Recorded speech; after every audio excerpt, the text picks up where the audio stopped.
So, somebody suggested an audit of your ERP system. Listen, I get it. Maybe you've just settled down from your ERP implementation project. Users are just getting calmed down and life is finally getting back to normal. And now you want to do what? It doesn't matter how you couch it. Audit, assessment, review. These are all words that can evoke fear, anxiety, uncertainty, generally speaking, real discomfort. At the very best, it sounds like there might be a lot of work involved. Well, guess what? There might be. But you should take an honest self-inventory and determine if your investment is living up to its potential. After all, it's already cost a lot to get where you are. So ask yourself, is good enough good enough? Have you ever worked with Dr. Francis? Oh yeah, he's okay. Just okay? Guess who just got reinstated? Well, not officially. And more importantly, what will it take to get from here to there? A Sightline CSI operational assessment. So the question is your organization a good candidate for an ops assessment? Is ownership and senior management requiring you to do more with less? Are users asking, why do we do it this way?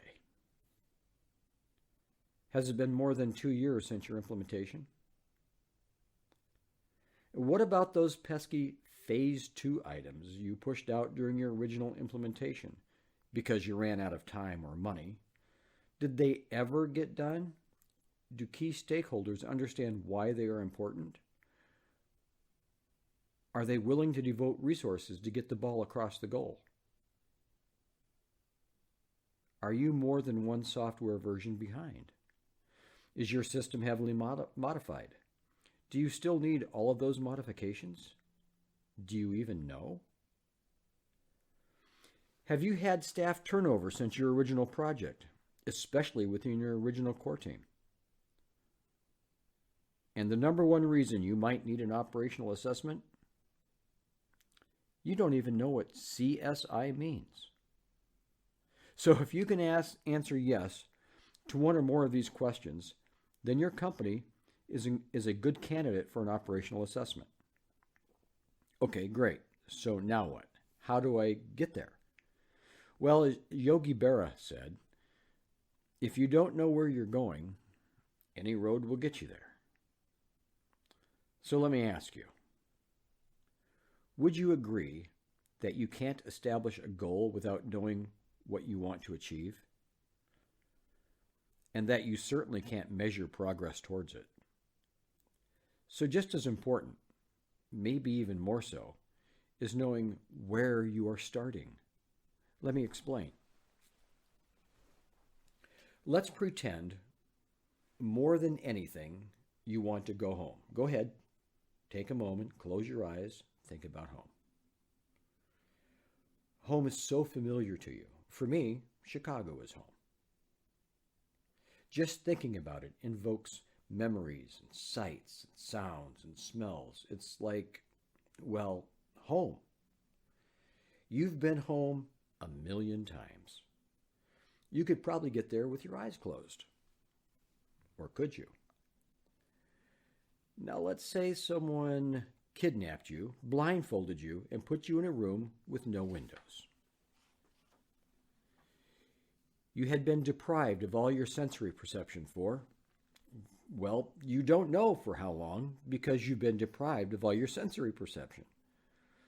But you do know two things. You still want to go home, probably now more so than ever, and you have no idea where you are. So now how do you get home? Unless you know your starting point, there is no way to know the way home, even if you know where home is, right? But when they take off that blindfold, you won't even know where in the world you are. And the first couple years of owning an ERP system can kind of be like that.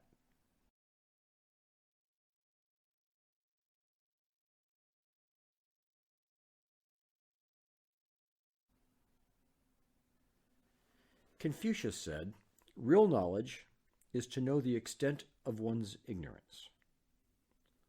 Once you accept that you don't know what you don't know and put a plan in place to replace ignorance with information, you are well on your way. And that, my friends, is what an operational assessment does for you. So let's talk about what a guide operational assessment looks like. How do we do it? I'm glad you asked. Let me tell you. Hey, right on. This is how we do it. This is how we do it. This is how we do it. The key steps of an operational assessment are a decision to launch,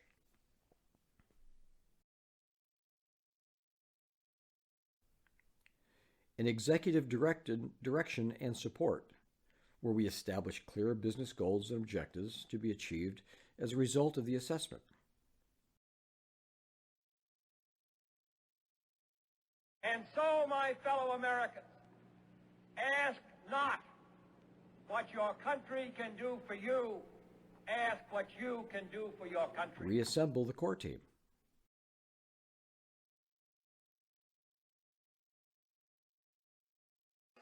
Putting the band back together.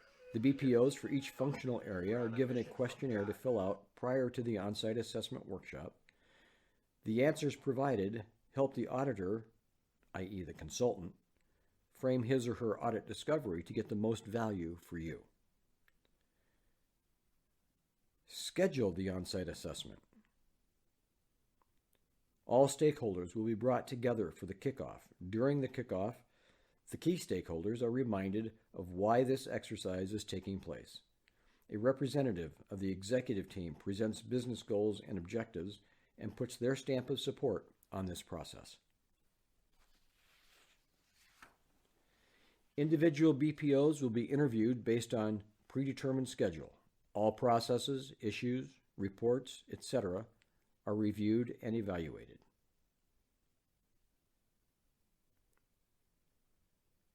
Non-value-added activities and process gaps and inconsistencies are identified. Depending on many of the factors that we have already discussed and others, the on-site portion of an assessment typically ranges from 3 to 5 days. The next step is to draft the findings document in the executive presentation preparation. This is an off-site activity where the auditor compiles and drafts a comprehensive report of findings based on the on-site interviews. The auditor will also recommend a roadmap to achieve business goals and objectives, and they create an executive-level presentation of the findings.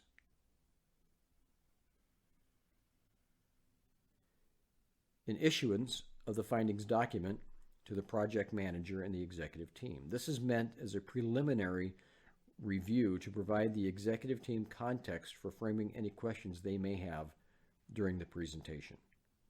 And the final step is to present the findings to the executive team. This is an on-site meeting where the findings and roadmap are delivered in a presentation format. But the work doesn't stop there. The assumption is that as a result of the audit, there are going to be some activities taking place. This is what we call the get healthy step. So the next step is to do the work. Like my coach always says, nobody can do your push-ups for you.